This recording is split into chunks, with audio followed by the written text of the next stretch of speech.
Boa noite. E para a palestra de hoje, eu vou aproveitar o ensejo do dia de finados, dia 2 de novembro, domingo último, mas não para focar a morte, mas para ressaltar a mensagem consoladora da nossa doutrina. A morte não existe, a vida continua. E é somente a ignorância da nossa natureza espiritual, da nossa essência, o que ainda leva muita gente a encarar a morte como o fim de tudo, ou como algo que devesse estar reservado somente aos maus. Ignorância que alimenta o mistério e o medo, e que faz da própria representação popular da morte uma figura assustadora, uma caveira com uma foice na mão. Mas, quando a vida nos coloca frente a frente com o passamento de pessoas queridas, esse desconhecimento da eternidade da vida pode ser desolador, a ponto de nos levar até a questionarmos a justiça e a misericórdia de Deus. Como conceber que um pai, todo amor e toda bondade, seja capaz de separar assim para sempre criaturas que se amam? Realmente, isso seria, no mínimo, cruel. Tanto que Emmanuel afirma que a vida seria um engodo completo se pudesse ser destruída definitivamente pelo sopro da morte. E justamente por conta dessa morbidez e desse caráter cruel que se criou sobre a morte, é comum ouvirmos diante do episódio da morte, do impacto, frases do tipo: logo ele, que era uma pessoa tão boa, por que tem que ser assim? E essa questão, porque tem que ser assim, pode ser abordada sob dois aspectos: o material e o espiritual. Sob o aspecto material, é assim porque morte não é castigo. Aliás, ela é a única certeza que todo ser vivo, bom ou mal, pode ter, já que morrer faz parte do ciclo da vida dos seres orgânicos. E, a rigor, inclusive, nós começamos a morrer no exato momento em que nós nascemos, porque a partir desse momento o nosso organismo já começa a sofrer esgotamento. Mas, se do ponto de vista da matéria morrer é isso, uma fatalidade biológica, do ponto de vista espiritual, a morte é o desencarne, é a libertação do espírito. Um espírito.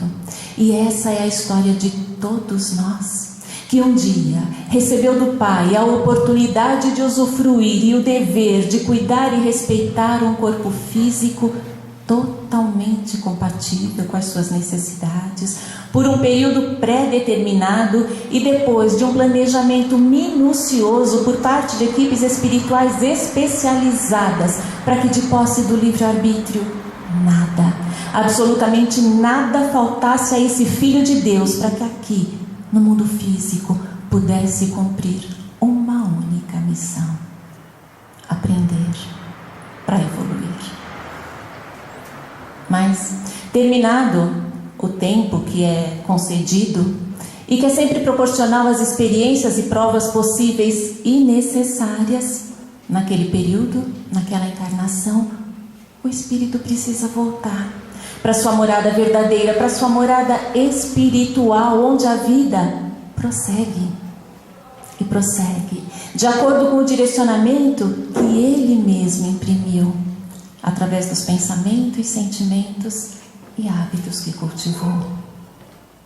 Então ele desencarna, ou seja, ele se liberta, se despoja desse corpo tangível que sob a ótica espiritual o aprisionava e volta, levando consigo todas as suas experiências todas as lições que aprendeu. E na erraticidade, ou seja, nesse intervalo entre uma experiência física e outra, o espírito se manifesta através de um outro corpo, menos denso, um corpo que é intermediário entre o espírito e o corpo físico e que acompanha a nossa evolução nos dois âmbitos da vida. E esse corpo é conhecido na doutrina espírita como perispírito.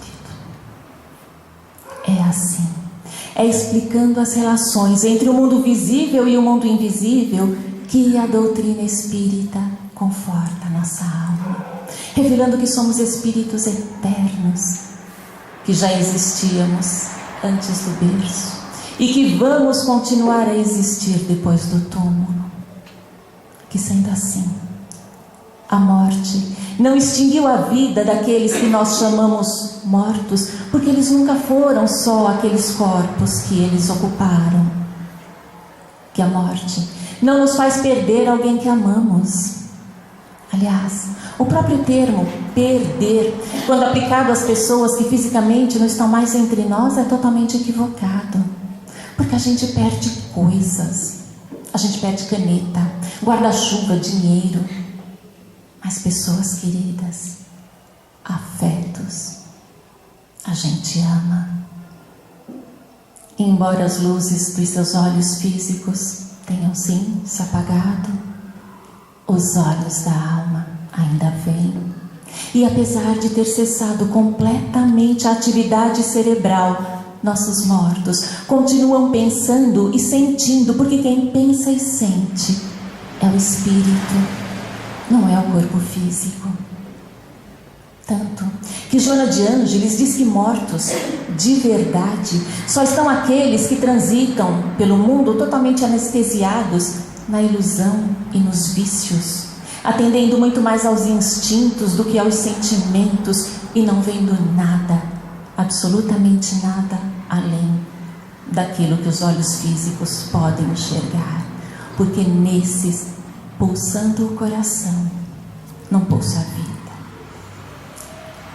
Mas, ao contrário do que pode parecer, esse conhecimento não transforma os espíritas em pessoas frias e insensíveis diante da morte, absolutamente, porque nem o enfoque material e nem o espiritual nos livram da dor, de não podermos mais abraçar, olhar nos olhos, pedir a opinião, concordar, discordar, rir junto, chorar e tantas outras coisas importantes quando se faz ao lado de quem se ama. Por isso nós sofremos sim, choramos, mas não nos desesperamos, nem deixamos de acreditar na justiça e na bondade de Deus, porque sabemos que aqueles que amamos e que se encontram na condição de desencarnados, de mortos, não se foram definitivamente e nem para longe de nós. Nossos mortos, queridos ou não, estão muito mais perto do que nós podemos imaginar. Na maioria das vezes, eles estão a um pensamento, a uma oração de distância. E nós só não conseguimos ver essa verdadeira nuvem de testemunhas à nossa volta, porque vários espíritos estão sempre entre nós, nos influenciando, inclusive, se houver sintonia. E nós só não os vemos, porque eles estão numa dimensão que a percepção física da maioria de nós não consegue alcançar.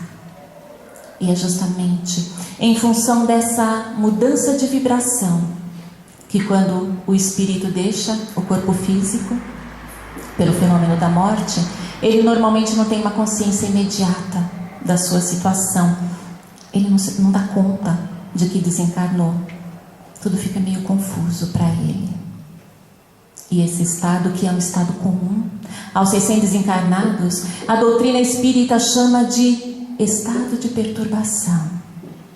Mas fiquemos tranquilos, porque a morte nunca traz perturbações intensas nem duradouras à consciência reta dos que se dedicam ou dedicaram ao bem, independentemente de crenças. E se fomos criados imortais, com toda certeza não foi para sofrermos os tormentos do inferno e nem para desfrutarmos eternamente da felicidade contemplativa e ociosa do paraíso. De jeito nenhum.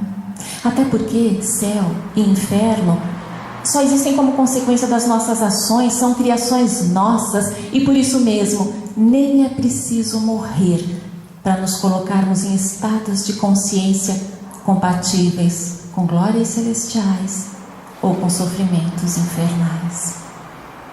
Somos imortais, sim, mas somos imortais para crescer, para evoluir, para alcançar a perfeição. E essa tarefa, que é só nossa, que um não pode fazer pelo outro por mais que o ame, vai exigir de nós trabalho, aprendizado, renúncia, vai exigir jejum e oração, como disse Jesus, porque nós só vamos alcançar a perfeição aprendendo a amar. E para isso, nós podemos contar com duas bênçãos divinas: o tempo e as reencarnações. Mas como em qualquer âmbito da vida, nós atuamos sempre naqueles cenários que nós mesmos construímos, o que vai definir para onde iremos, o que faremos e com quem ficaremos depois do desencarne é a nossa bagagem de conquistas morais, de pensamentos e de sentimentos, porque na dimensão física acontece na dimensão espiritual acontece a mesma coisa que aqui na dimensão física.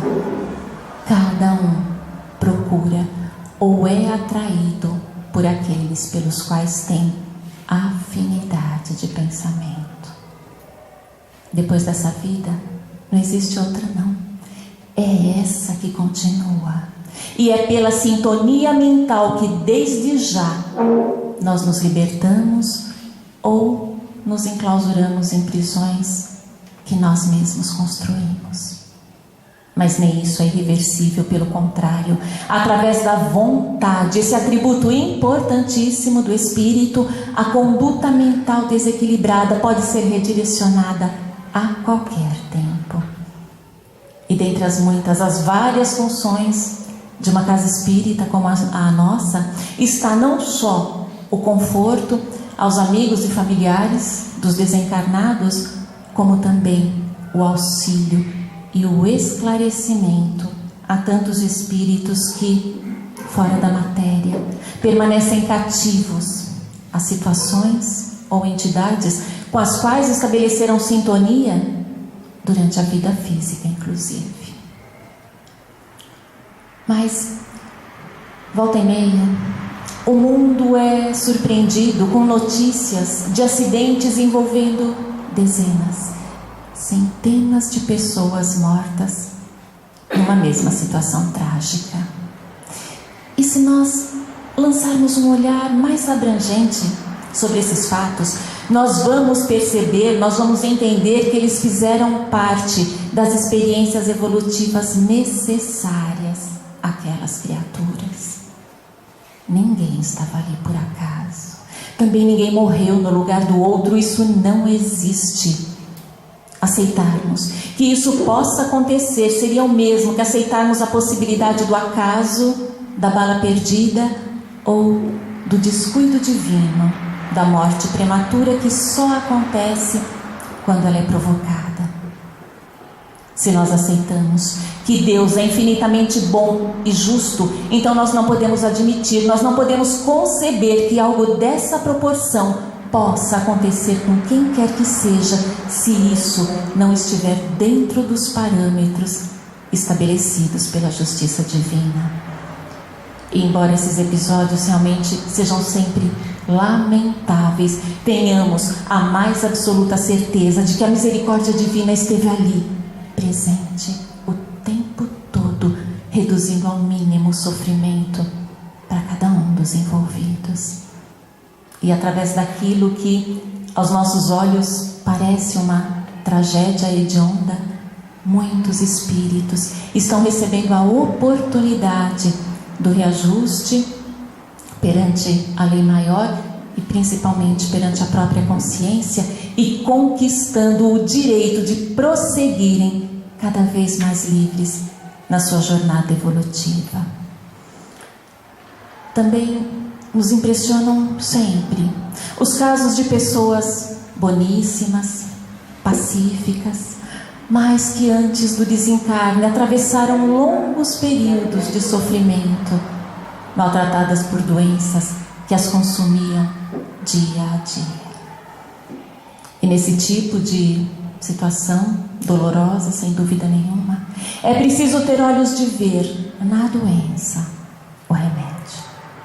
Através dela, o espírito se depurou, ele expurgou de si energias densas, energias deletérias acumuladas muitas vezes ao longo de várias existências, energias de mágoa, de culpa e outras que impediam esse ser de progredir. Doenças assim graves geralmente têm essa função de limpar o perispírito de marcas e sequelas, e normalmente elas só acometem o corpo físico quando o espírito já atingiu um nível de esclarecimento que o permitiu aceitá-las antes mesmo do reencarne. Daí a resignação e a paz que a gente observa nessas pessoas, principalmente quando se aproxima a fase terminal. Mas de todos os equívocos humanos, talvez o maior seja o suicídio. E a mais dolorosa, a mais infeliz constatação do suicida é perceber que as suas angústias, que os seus sofrimentos continuam tão vivos quanto antes. Retirar a própria vida física é um ato de extrema rebeldia à vontade de Deus, porque só a Ele cabe decidir o momento da nossa partida. Mas aquele que atenta contra a luz divina que traz dentro de si, apesar de revelar a timidez da sua fé, precisa urgentemente de auxílio. É imprescindível reagirmos rapidamente e cultivarmos a oração, confiando esse ser ao Pai de misericórdia, que com toda certeza vai lhe conceder todas as oportunidades necessárias para que ele possa reorganizar, reconstruir o seu perispírito e aos poucos se reajustar perante a lei maior que violou. Mas com certeza, não existe no mundo dor maior ou poucas se equiparam a dos pais e mães diante do sepultamento de um filho querido. Mas a doutrina espírita nos traz a notícia: a morte não dá a última palavra. Nosso filho desencarnado vive e continua precisando de nós, dos nossos cuidados, do nosso amor. E mais, como os espíritos unidos pelos laços da consanguinidade, na maior parte das vezes já estiveram juntos em jornadas anteriores, nosso filho saudoso pode ser um amigo querido de outras vidas, com elevação espiritual superior à nossa, e que por muito nos amar, pediu permissão ao Pai para que durante algum tempo pudesse estar ao nosso lado, nos auxiliando na nossa jornada. Ou, talvez, através daquela rebeldia sem causa aparente, ele refletisse as experiências dolorosas que por responsabilidade nossa passou em outras vidas. Mas se nós, por amor ou pelo compromisso da reparação, o recebemos nos braços, se a Ele doamos a nossa melhor parte, nosso bom exemplo, o sentimento mais puro, se juntos trilhamos novos caminhos que nos permitiram fortalecer os laços do amor ou nos reconstruir no trabalho da renovação, um trabalho libertador da reconciliação, então não desperdicemos mais o dom do tempo, relembrando e maldizendo o momento fatal da morte física. Antes, Agradeçamos ao Pai a oportunidade de cada minuto que o tivemos ao nosso lado. E como os vínculos que nos unem àqueles que nós amamos, nem a morte desfaz. Os nossos pensamentos e as nossas vibrações atingem o Filho querido muito mais do que antes. Quanta aflição ele não sentiria, vendo seus pais tristes, doentes, sem vontade, sem coragem de prosseguir, de encarar a vida por sua causa. Não deixemos sobre ele essa responsabilidade, ao contrário, cuidemos para que somente as boas vibrações e os melhores e mais saudáveis pensamentos partam de nós em direção àquele ou àquela a quem tanto amamos. Diante do impacto da morte, principalmente das inesperadas e violentas, nós não podemos permitir que o desespero e a revolta tomem conta de nós, porque o desencarnado, que nós sabemos está naquele período, naquele estado de perturbação, ele sente repercutir em si mesmo as emoções dos familiares e daqueles com quem tem maior ligação afetiva. Daí a necessidade da nossa postura equilibrada e das nossas preces. Mas nem mesmo esse respaldo amoroso da doutrina espírita nos livra da saudade imensa e do desejo muito natural de recebermos notícias daqueles que não estão mais fisicamente ao nosso lado. Pedir a Deus que nos conceda receber uma mensagem, saber como eles estão, não é proibido pelas leis divinas. Mas nós precisamos estar conscientes de que não basta somente a nossa vontade e a vontade do desencarnado para que aconteça a comunicação. Para que ocorra qualquer fenômeno mediúnico, dentre outras condições, são imprescindíveis o espírito, o médium, a afinidade entre eles e a permissão do alto. Se faltar qualquer um desses quesitos, nada acontece. Então, peçamos sim, mas saibamos esperar com serenidade para que a nossa angústia e a nossa saudade desequilibrada não sejam motivo de perturbação. E para esperar com serenidade, nada melhor do que cultivarmos a prece sincera, porque a oração nos coloca em contato com a energia divina, ameniza a sensação de perda, ajuda a preencher o vazio do coração. E o principal, a energia de amor da nossa prece atinge aquele pelo qual oramos, onde quer que ele esteja. E orar pelos nossos afetos que vivem na dimensão espiritual também é nos lembrarmos sempre deles, mas lembrarmos com amor e com gratidão pelos momentos que compartilhamos, para que eles possam sentir o quanto a sua estadia ao nosso lado foi importante. É esvaziarmos os armários e as gavetas, doando mesmo tudo aquilo que nós temos ali guardado como lembranças, sem receio, porque as nossas lembranças verdadeiras não estão lá. Elas estão muito bem guardadas dentro de nós. É falarmos sim da nossa saudade, mas principalmente da certeza do reencontro.